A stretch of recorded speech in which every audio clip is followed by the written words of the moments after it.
Assalamualaikum warahmatullahi wabarakatuh. Alhamdulillah. Nahmaduhu wa nasta'inuhu wa nastaghfiruh. Wa na'udzu billahi min shururi anfusina wa min sayyiati a'malina.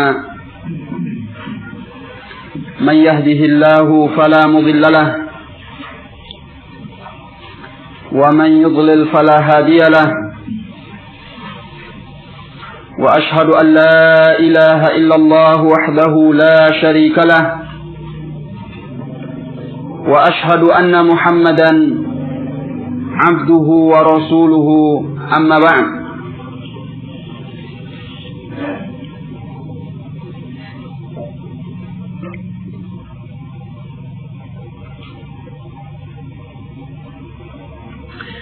قال الإمام البخاري رحمه الله.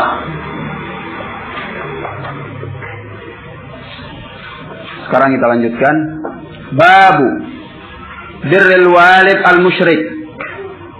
Bab berbuat baik kepada orang tua yang musyrik. An Sa'd bin Abi Waqqas. Dari Sa'd bin Abi Waqqas.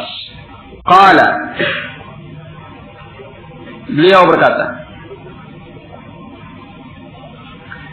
Nazalat fiyya arba'u ayatin min kitabillahi ta'ala.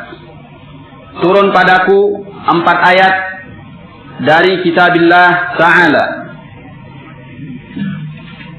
Hal yang pertama, kanat ummi halafat. Dahulu ibuku bersumpah, alla ta'kula wa la tashrab, bahwa dia tidak makan dan tidak minum, hatta ufariqa Muhammadan sallallahu alaihi wasallam, hingga aku memisahkan diri dari Muhammad sallallahu alaihi wasallam. Fa anzalallahu azza wa jal, maka Allah azza wa jal menurunkan, wa in jahadaka ala an tusyrika bima laysa laka bihi ilm fala tuti'huma. Jika keduanya memaksamu untuk engkau berbuat syirik, sesuatu yang engkau tidak punya ilmu tentangnya, maka jangan taati keduanya. Wa sahibhuma fid dunya ma'rufa, dan pergaulilah keduanya ketika di dunia dengan cara yang baik.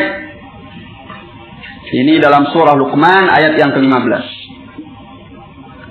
Wa tsaniyah, yang kedua, inni kuntu akhadtu sayfan a'jabani. Dahulu aku mengambil sebilah pedang yang aku kagumi. Fakultu, maka aku berkata, ya Rasulullah, hadli hadha, wahai Rasulullah, berikan untukku ini. Fanazalat, maka turun firman Allah, yas'alunaka 'anil anfal, mereka bertanya kepadamu tentang harta rampasan perang. Wasalisa, yang ketiga, inni maridtu, aku sakit. Fa'atani Rasulullah sallallahu alaihi wasallam, lalu Rasulullah sallallahu alaihi wasallam mendatangiku. Faqultu, maka aku berkata, ya Rasulullah, wahai Rasulullah, inni uridu an aqsima mali, aku ingin untuk membagi hartaku. Afa usi bin nisf, bolehkah aku berwasiat dengan setengahnya?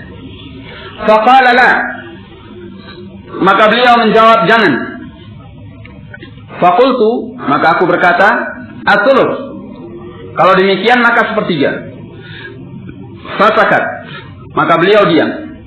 Fakana as-sulusu ba'dahu jaiza, maka sepertiga setelahnya diperbolehkan. Warabi'ah, hal yang keempat, inni syaribtul khamra ma'a qaumin minal ansar, sungguhnya aku meminum khamr bersama suatu kaum dari kalangan Ansar. Fa daraba rajulun minhum anfi, bilahi jamal. Maka salah seorang dari mereka memukul hidungku dengan pangkal tempat tumbuhnya jenggot dari unta jantan. Fa'ataitun Nabiyya sallallahu alaihi wasallam. Lalu aku pun mendatangi Nabi sallallahu alaihi wasallam. Fa'anzalallahu azza wa jal tahrim al-khamr. Maka Allah azza wa jal menurunkan pengharaman al-khamr. Baik, hadis ini sahih di dalam Al-Mishkah nomor hadis 3072, juga dikeluarkan oleh Al-Imam Muslim pada kitab Fadail As-Sahabah nomor hadis 43 dan 44.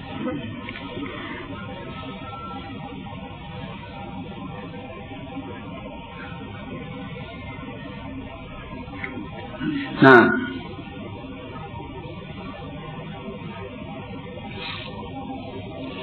Sa'ad bin Abi Waqqas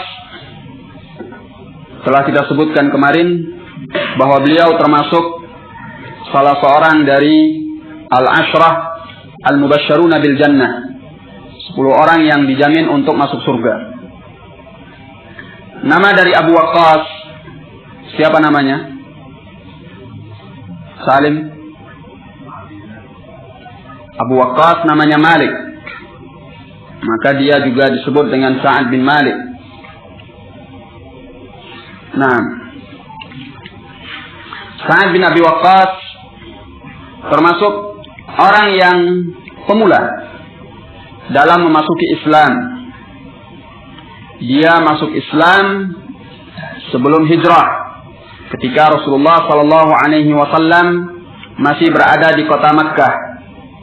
Naam.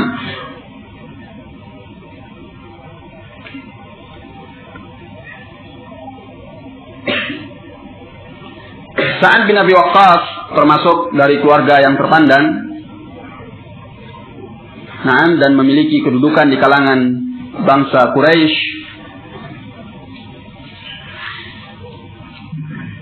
Beliau menyatakan, nazalat fiyya arba'u ayat min kitabillahi ta'ala. Turun padaku 4 ayat dari kitab Allah Ta'ala. Ini menunjukkan bahwa as-sahabatu radhiyallahu anhum adalah orang yang paling mengerti tentang Al-Quran, paling paham tentang Al-Quran dibanding generasi-generasi berikutnya dari umat ini. Naam, sebab mereka hidup semasa dengan turunnya Al-Quran. Mereka menerima Al-Quran langsung dari mulut Rasulullah sallallahu alaihi wasallam. Di samping itu, mereka juga tahu kapan turunnya Al-Quran itu dan dalam peristiwa apa. Apa sebab turunnya? Nah, dan tentang siapa ayat ini? Ini perkara-perkara yang diketahui oleh as-sahabah radhiyallahu anhum karena mereka semasa dengan turunnya Al-Quran. Sehingga apabila seorang ingin memahami dan mengerti tentang Al-Quran, hendaknya dia mengambil penafsiran dari as-sahabah radhiyallahu ta'ala anhum. Nah, ini adalah salah satu metode dalam menafsirkan Al-Quran. Pertama, ayat Al-Quran itu ditafsirkan dengan Al-Quran yang lainnya. Ayat Al-Quran ditafsirkan dengan ayat Al-Quran yang lainnya. Dan juga dengan sunnah Rasulullah sallallahu alaihi wasallam. Kemudian setelah itu dengan pemahaman as-sahabah radhiyallahu anhum tentang Al-Quran. Baik, kalau tidak ada maka dengan asar-asar dari salaf. Asar-asar dari salaf. Ini adalah metode dalam memahami Al-Quran yang selamat. sebagaimana yang disebutkan oleh Al-Imam Al-Hafidh Al-Mufassir Ibnu Katsir rahimahullah dalam muqaddimah tafsir Ibnu Katsir. Nah, dan inilah yang disebut dengan tafsir bil ma'thur, tafsir dengan riwayat.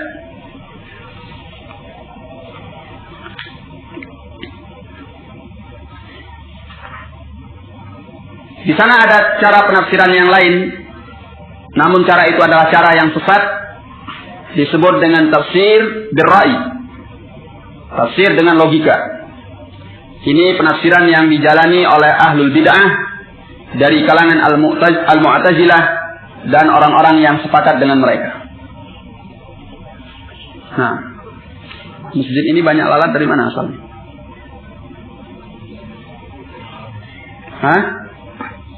Dari mana? Kenapa? Kalau dari kandang ayam, mestinya rumah kita juga. Alhamdulillah rumah kita enggak. Rumah ente juga? Oh. Insyaallah.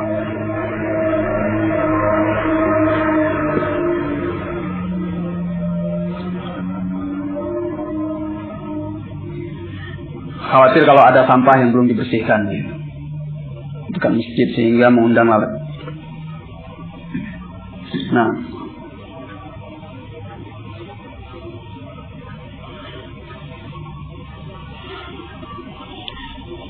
jadi as-sahabah radhiyallahu anhum adalah generasi yang paling tahu tentang Al-Quran.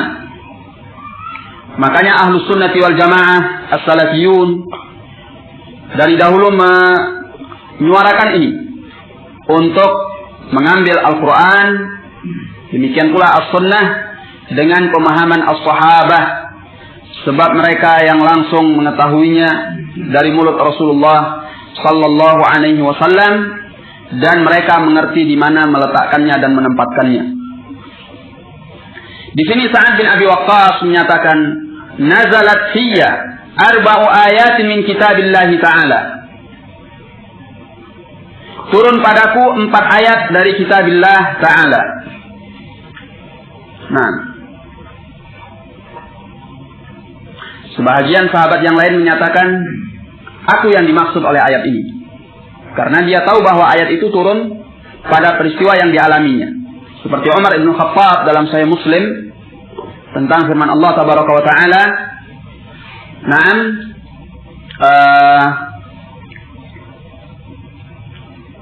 wa idza ja'ahum amrun minal amni awil khawfi adha'u bih walau radduhu ila ar-rasul wa ila ulil amri minhum la'alimahu alladhina yastanbitunahu minhum. Kata Umar, aku orang yang dimaksud dari ayat ini, yaitu orang yang mengambil istinbat dari permasalahan yang terjadi di kalangan mereka. Aku orangnya. Nah, dan Allah menurunkan beberapa ayat Al-Quran mengenai beberapa peristiwa yang terjadi di kalangan as-sahabah radhiyallahu anhum di masa Rasulullah sallallahu alaihi wasallam. Sahabat yang terkenal sebagai ahli tafsir, siapa dia? Nah, Abdullah bin Abbas radhiyallahu ta'ala anhuma. Dan ini dari doa Rasulullah sallallahu alaihi wasallam yang mendoakan untuk Ibnu Abbas, Allahumma faqihu fid din wa 'allimhu at-ta'wil. Ya Allah, fahamkan dia tentang agama dan ajari dia at-ta'wil. At-ta'wil yang dimaksud di sini yaitu at-tafsir. Nah, at-tafsir. Ibnu Abbas radhiyallahu ta'ala anhuma pernah suatu ketika menafsirkan ayat dari Al-Quran ketika di Padang Arafah. Naam, yang dinyatakan oleh rawi, kalau seandainya bangsa Farsi dan Romawi dan bangsa Dailam mendengarkan penjelasan Ibnu Abbas ini, niscaya mereka akan masuk ke dalam Islam. menafsirkan beberapa ayat dari Al-Quran. Asal ini disebutkan oleh Ibnu Katsir di dalam muqaddimah. Nah, oleh karena itu at-tabi'un mereka bergegas untuk mencari penafsiran ayat-ayat Al-Quran dari as-sahabah radhiyallahu anhum. Mereka datang kepada Ibnu Abbas dan datang pula kepada yang selainnya seperti Abdullah bin Mas'ud. Naam, sehingga di antara at-tabi'in dikenal sebagai imam-imam tafsir yang mereka mengambilnya dari as-sahabah radhiyallahu anhum. Seperti dari Ibnu Abbas atau seperti dari Abdullah bin Mas'ud. Nah, di antara imam at-tabi'in yang terkenal sebagai ahli tafsir adalah Al-Imam Mujahid. Nah, Al-Imam Mujahid dia mengambilnya dari Ibnu Abbas. Baik. Demikian pula yang lainnya seperti Sa'id bin Jubair. Sa'id bin Jubair, imam mufassir. Naam. Dan beberapa tabi'in yang lainnya dikenal dengan ahli tafsir. Mereka mengambilnya dari as-sahabah. Demikian pula atba'ut tabi'in, mereka mengambilnya dari at-tabi'in. Mereka meminta tafsir dari as-sahabah. Naam, secara langsung. Naam, coba bacakan kepadaku ayat ini dan bagaimana penafsirannya. Nah, sebagaimana Imam Mujahid datang kepada Abdullah bin Abbas minta diajari Al-Quran beserta penafsirannya, dan itu tidak sekali. Dia melakukan hal ini tidak sekali dari Abdullah bin Abbas. Nah,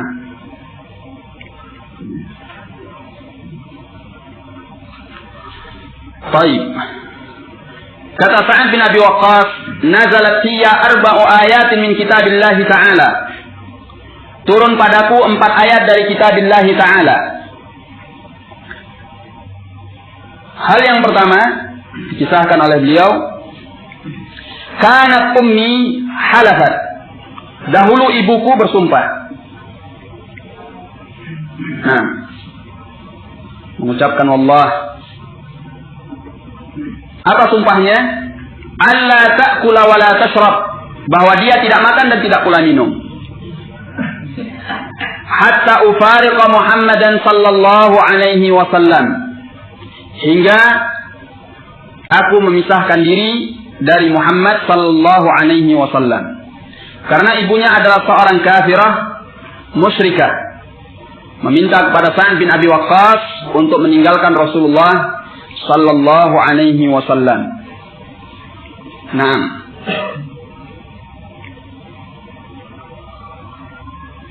disebutkan dalam riwayat Imam Muslim dalam sahihnya, kata ibu dari Sa'ad bin Abi Waqqas, za'anta anna Allah wassaka biwalidaik.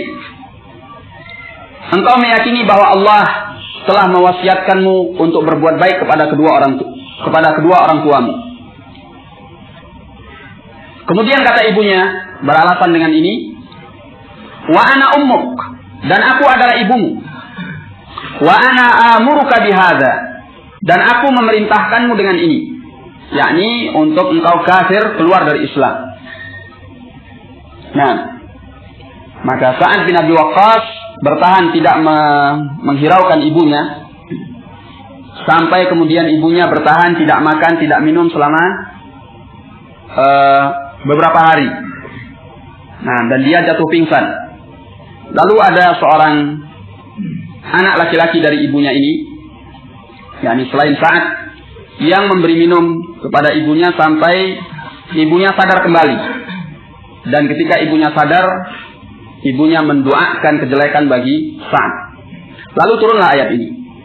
Nah, di sini disebutkan fa'anzalallahu azza wa jal, Allah menurunkan firman-Nya, wa in jahadaka ala an tusyrika bima laisa laka bihi 'ilm fala tuti'huma. Jika keduanya memaksamu untuk engkau berbuat syirik, sesuatu yang engkau tidak punya ilmu tentangnya, fala tuti'huma, jangan engkau taati keduanya. Nah, ini adalah dalil yang menunjukkan tidak boleh taat kepada orang tua dalam hal bermaksiat. Nah, apakah maksiat itu syirik ataupun yang selainnya? Al-muhim, Allah menyatakan ma laisa laka bihi ilm, yang engkau tidak punya ilmu tentangnya, yakni sesuatu yang tidak diturunkan dalam syariat Allah tabaraka wa taala. Fala tuti'huma, maka janganlah engkau mentaati keduanya. Tidak boleh mentaati kedua orang tua dalam hal bermaksiat kepada Allah tabaraka wa taala. Nah,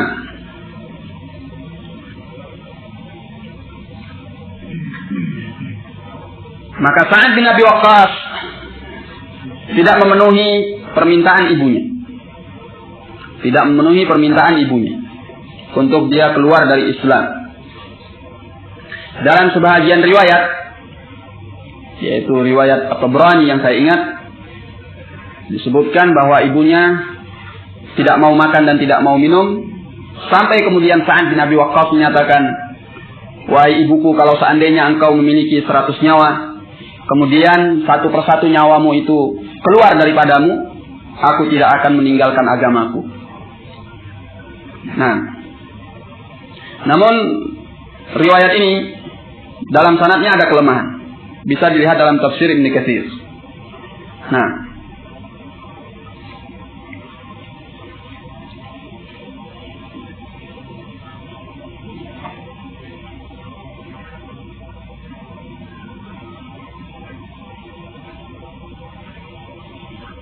yang warid dalam Sahih Muslim bahwa ibunya menyatakan seperti yang kita sebutkan tadi.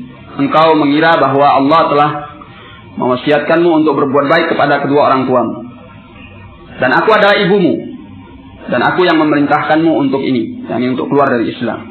Namun Sa'ad tidak memenuhi panggilan ibunya, sampai ibunya tidak makan beberapa hari, kemudian pingsan, dan saat dia sadar, dia mendoakan kejelekan kepada Sa'ad, lalu Allah menurunkan firman-Nya ini. Nah, baik. Lalu yang menjadi syahid dari pembahasan ini adalah firman Allah yang selanjutnya. Wa sahibhuma fid dunya ma'rufa. Dan pergaulilah keduanya. Pergauli kedua orang tua fid dunya, yaitu ketika di dunia, ma'rufa, dengan cara yang baik.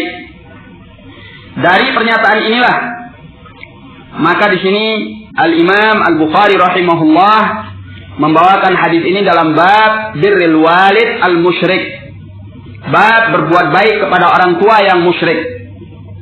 Jadi walaupun orang tua itu adalah seorang yang musyrik, seorang yang kafir, tetap mensikapi orang tua tersebut dengan baik, ma'ruf. Kata Imam Al-Baghawi rahimahullah dalam tafsirnya tentang pernyataan Allah ma'rufa, yakni dengan cara yang baik. Artinya kata beliau, bil birri wassilati wal ishratil jamilah, yaitu dengan albir. Maksudnya dengan ma'ruf, yaitu dengan bir, dengan berbuat baik. Dan dengan as-silah, menyambungkan tali silaturahim, bukan memutuskannya. Kemudian wal ishratil jamilah, dan dengan pergaulan yang baik. Pergaulan yang baik pula. Nah,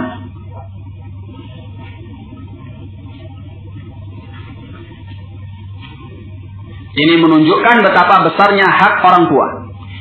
Coba lihat, walaupun dia kafir, musyrik, tetap diperintahkan oleh Allah Tabaraka wa Ta'ala mempergaulinya dengan cara yang ma'ruf, dengan cara yang baik. Mungkin sebagian orang memahami kalau orang tuanya kafir, musyrik, apakah dia beragama Nasrani atau Yahudi atau yang lainnya, nah, kemudian boleh bersikap seenaknya terhadap orang tuanya. Fahadha khata. Ini adalah pemahaman yang keliru.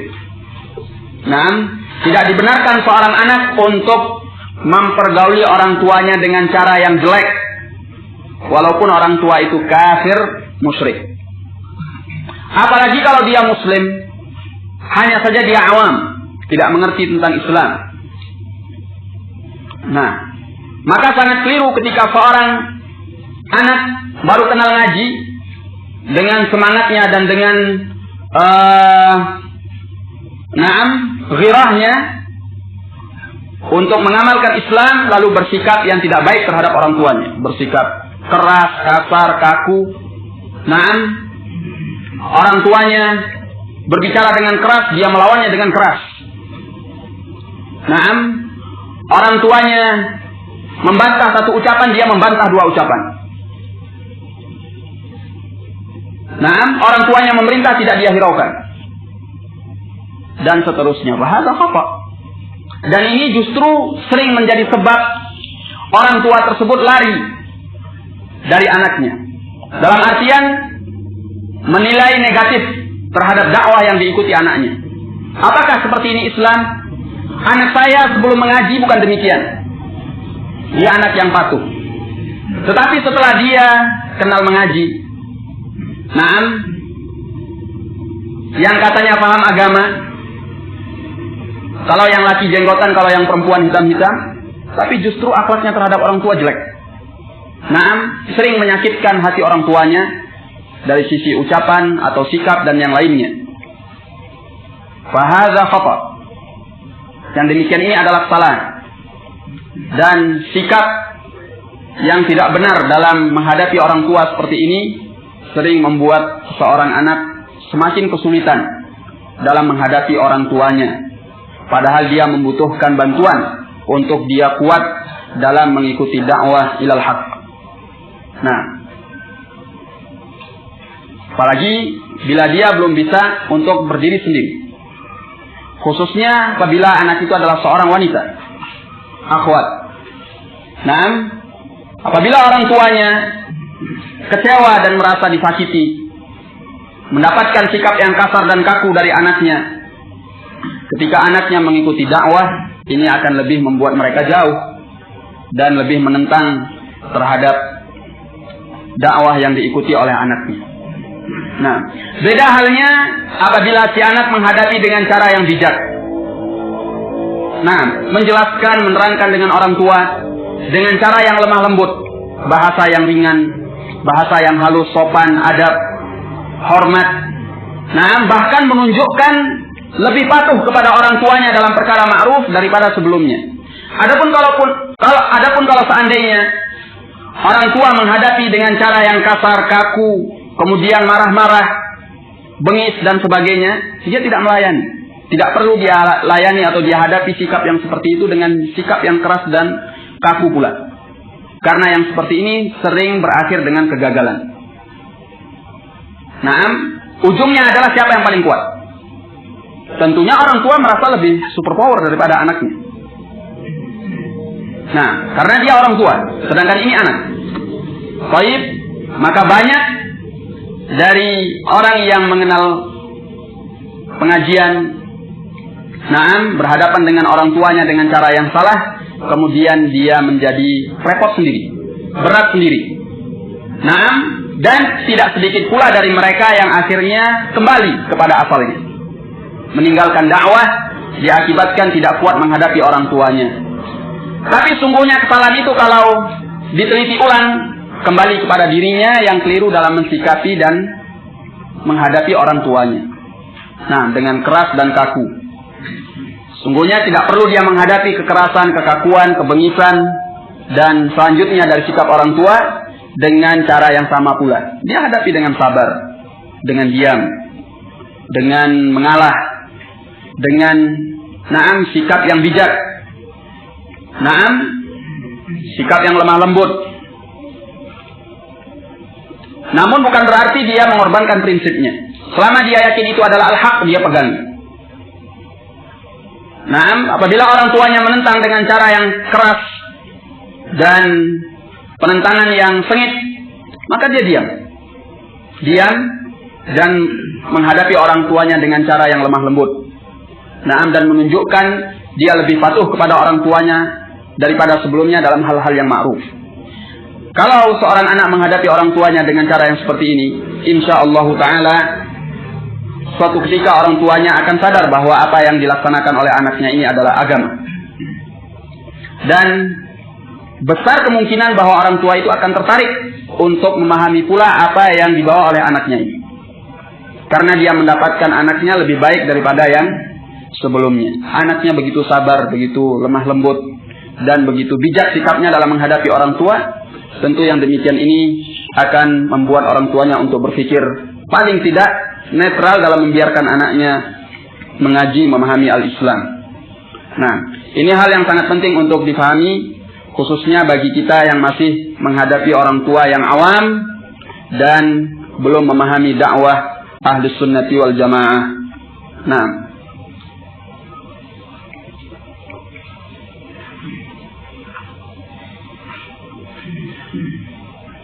di sini pernyataan Allah yang menjadi dalil dalam pembahasan kita ini adalah firman-Nya, "Wasahibhuma fid dunya ma'rufa."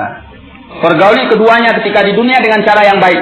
Cara yang baik yaitu bil bir, dengan berbuat kebaikan, berbakti, wasilah, menyambungkan tali silaturahim.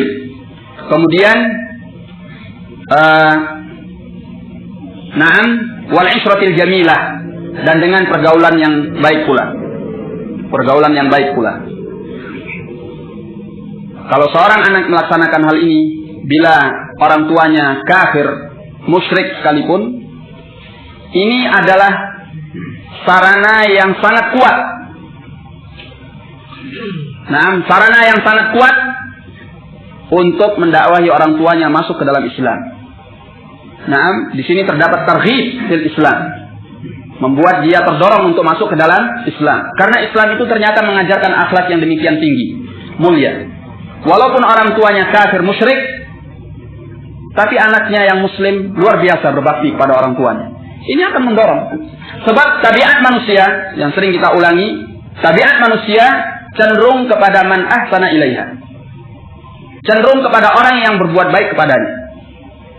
Dan akan lari seseorang dari siapa saja yang berbuat kejelekan terhadapnya. Nah, ahabba man ahsana ilaiha wa abghadha man asaa ilaiha. Ini merupakan tabiat manusia. Sehingga ketika seorang orang tua mendapatkan anaknya luar biasa berbakti, berbuat baik, bergaul dengannya dengan cara yang baik, ini akan mendorongnya untuk masuk ke dalam Islam. Maka ini pula cara yang sama untuk menghadapi orang tua awam ketika dia belum mengerti tentang dakwah Ahlus Sunnah dan menentang. Ini caranya. Usahibhuma fid dunya ma'rufa. Pergauli keduanya ketika di dunia dengan cara yang baik. Pergauli dengan cara yang berbakti. Sambungkan tali silaturahim. Kemudian pergaulilah dengan ishrah al-jamilah. Insyaallah yang demikian itu yuraghibuhuma fil khair, akan mendorong keduanya untuk masuk ke dalam kebaikan. Nah,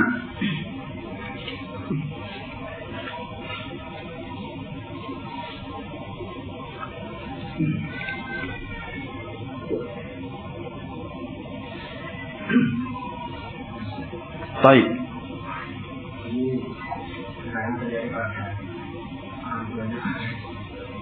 Orang tua apa? Mereka menginginkan anaknya ini itu yang berdomisili di Jawa, menginginkan anaknya dapat orang Jawa. Sementara ada anaknya punya riset yang penting sama saya ada di mana, mungkin namanya kawan. Ada orang bukan ada orang Jawa. Bukan ada anaknya ini yang nama itu. Kalau yang seperti ini kan sudah kita pelajari dalam beberapa hari yang kita ambil tentang masalah birrul walidain. Hendaknya seorang anak berupaya untuk mencari keridhaan dan kesenangan hati kedua orang tuanya. Nah, selama di sana tidak ada maksiat dan tidak membahayakan dirinya.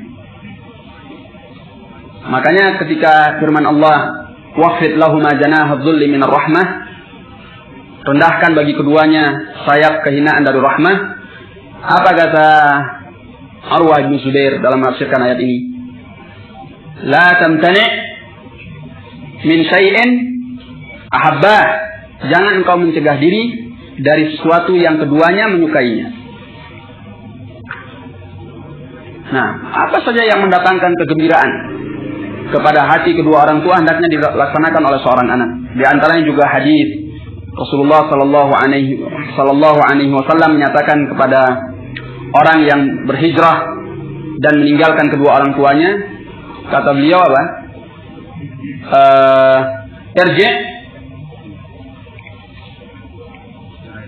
Irji' wa adhikhuma kama abkaitahuma. Kembalilah dan buatlah keduanya tertawa sebagaimana engkau telah membuat keduanya menangis. Menunjukkan bahwa hendaknya seorang anak mencari segala sebab yang mendatangkan keridhaan dan kesenangan hati orang tuanya. Kalau orang tuanya menginginkan kau nikah dengan orang Jawa saja, apa salahnya? Dia penuhi kehendak orang tuanya. Dan ini termasuk birrul walidain. Apakah ini maksiat?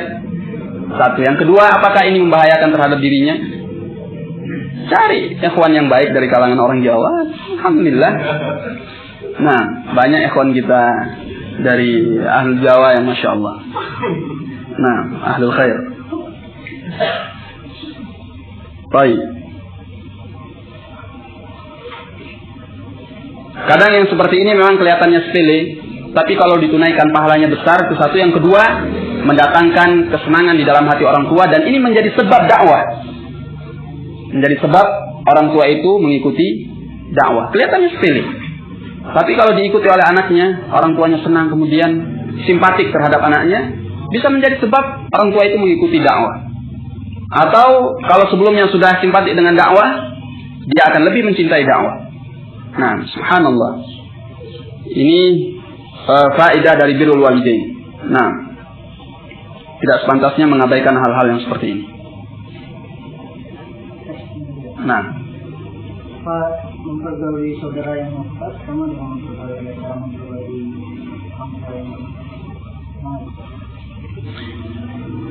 kalau saudara tidak sebesar orang tua, haknya. Hanya saja tetap kita, kalau kita melihat bahwa saudara kita itu berhak untuk kita pergauli dengan baik agar dia terdorong kembali kepada Islam, bahwa tayyib, suatu hal yang baik. Nah, karena tujuan dakwah adalah memberi hidayah kepada seseorang. Namun haknya tidak sebesar hak kedua orang tua. Baik.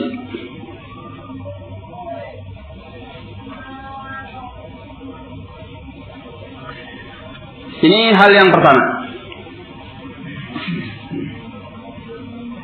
Tentang masalah birrul walid al-musyrik. Berbuat baik kepada orang tua yang musyrik, yang kafir. Apalagi kalau dia muslim, walaupun awam.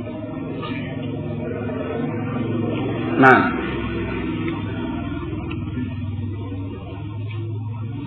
wasaniyah, yang kedua, inni kuntu akhadtu sayfan a'jabani. Sungguhnya aku dahulu pernah mengambil sebilah pedang yang aku kagumi. Ini dari harta rampasan perang.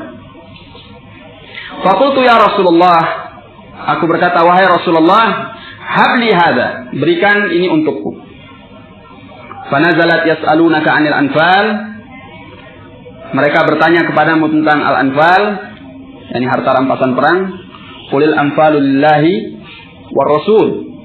Katakan bahwa harta rampasan perang itu bagi Allah dan Rasulnya. Nah, ini ayat yang kedua. Al-anfal itu diambil dari kata an-nafl. Mufradnya nafl, jamaknya al-anfal. Mufradnya an-nafl, jamaknya al-anfal. Asal kata an-nafl maknanya adalah az-ziyadah. Az-ziyadah. Kenapa al-ghanaim, yakni harta-harta rampasan perang, disebut dengan al-anfal? Karena al-ghanaim itu adalah ziyadatun minallah lil muslimin 'alal khusus. Karena al-ghanaim merupakan ziyadah minallah, tambahan dari Allah lil muslimin, bagi kaum muslimin, alal khusus, secara khusus. Nah, seorang tidak boleh mengambil harta rampasan perang untuk dia miliki sebelum harta rampasan perang itu dibagi. Nah, barang siapa yang menyembunyikan sebahagian harta rampasan perang sebelum dibagi, itu yang disebut dengan ghulul. Disebut dengan ghulul. Dan orang yang melakukan ghulul, yakni menyimpan sebahagian harta rampasan perang sebelum dibagi, hukumnya adalah dosa besar, haram, tidak diperbolehkan. Nah,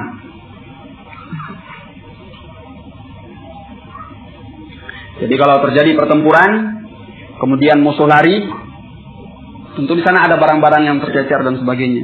Seorang melihat, wah, ini tinggal namanya